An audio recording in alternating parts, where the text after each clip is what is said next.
Yo, what is good everybody? My name is the Coaster King. Today I'm going to be starting a new series on my channel, basically going through some ride reviews of almost every roller coaster I've ridden. Today is my favorite roller coaster of all time, El Toro, at Six Flags Great Adventure in Jackson, New Jersey. So honestly, let's just get right into this video and start up how I'm going to be doing this. So first things first, we're going to be looking at a few statistics about the ride. The ride goes 70 miles per hour, which is fourth among all wooden coasters.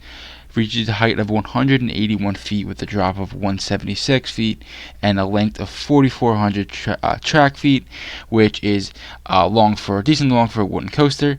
It's a prefabricated Intamin wooden coaster, meaning it's a lot smoother than other rides, and was built in 2006. So decently new ride, with some great statistics. And now let's break down the layout. So you're going to go out of the station, do a little turnaround, and go up this lift hill here. But it's not an ordinary lift hill. It is the only one coaster, yes, the only one with a cable lift. So you fly up this lift. The POV really doesn't do it justice. It's just how fast you're going up this lift hill. And as you guys are going to see in about a few seconds here, they actually do slow you down. Back in 2006, when this ride was first created, right there you guys can see it slowed down a ton. This ride would launch you over that hill, and they had to slow it down just because the airtime was too ridiculous coming off this first drop. But coming off this first drop, one thing you're going to notice is the train is extremely long. So if you're sitting in the back, you're getting launched out of your seat, and even if you're in front, you're getting thrown out of your seat. The more you go from the front to the back, these hills here are going to transition from floater to ejector at a time. So the front you'll get like flojector, they'll say, and then the back you're going to get some insane ejector at a time. In my opinion, the best of any roller coaster in the world. This hill is pretty pointless, to be honest with you guys, but those two hills before were absolutely insane. The ride does get a little rough here, which is probably the only downside of the ride, and then you go onto this hill, which is probably the best airtime moment of the ride. You get thrown out of your seat no matter where you are, and you get into the turn section, which is pretty cool to be winding in and out of itself. It does slow down at this hill right here. You definitely notice it on the ride. So they really couldn't do too much more. You don't go flying out of the station. So that's just the layout of the ride.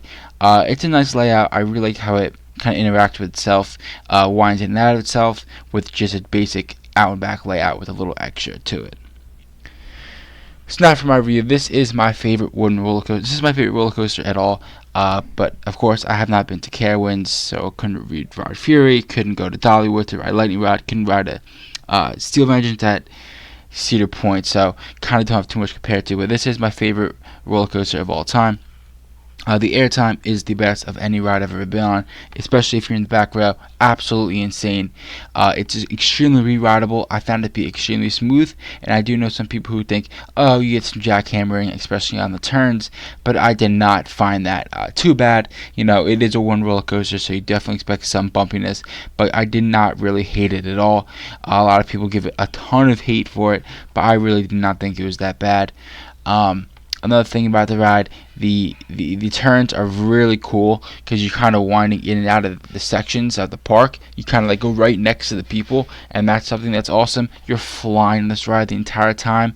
You're hauling, man. This ride moves until right about the end with the turns, and that's something that everybody likes. Some other thoughts I have is the sound on it. It's called the El Toro fart almost. It's just the rollback mechanisms actually are hitting the train, so basically it makes this really loud noise that if you go to Great Adventure you know by heart. It's pretty much like everybody knows that sound. That's definitely something I really like about the ride. I thought that was pretty cool how they did that. Outside of that though, you know, the ride is known across the world as being one of the best wooden roller coasters in the world, and I think it absolutely deserves that hype. It's won it 2 or 3 times Golden Ticket Awards for best wooden coaster. Probably should have won a little more. I think it's right up there with Voyage for the best wooden roller coaster. So it's without a doubt an awesome ride. There's a lot that goes into it. Just one of the best rides in the world. I don't think anybody can really debate that. It is my number 1 at this time, but I plan on getting on a ton of roller coasters this summer, including Sky Rush, Fury, Steel Vengeance, some other ones. I can't think of all the ones off the top of my head, so I'll let you guys know where it ranks after those. But for now, it is my number 1. I mean, it's just at my home park, of course. Six Flags Great Adventure is my home park. So this or Nitro, probably Nitro is the roller coaster I've been on the most, but this is probably a close second. This was my second roller coaster ever, so there's definitely an emotional value behind it, and all that, and plus the obviously amazing ride that I talked about, probably too much in this video, really makes it what it is for me, and that's the #1 roller coaster in the world. So I definitely recommend you guys come down to Jackson, New Jersey, and ride this. And honestly, it's one of the best rides in the world. That's gonna be it, though. I'll see you guys next time. Let me know in the comment section what you think about El Toro if you've been on it. Also, let me know rides that you guys want to see in reviews. I haven't been on too many roller coasters. My coaster count's decent, but definitely let me know, and I'll see if I've been on the ride. I can give my thoughts on it. I'll see you guys next time.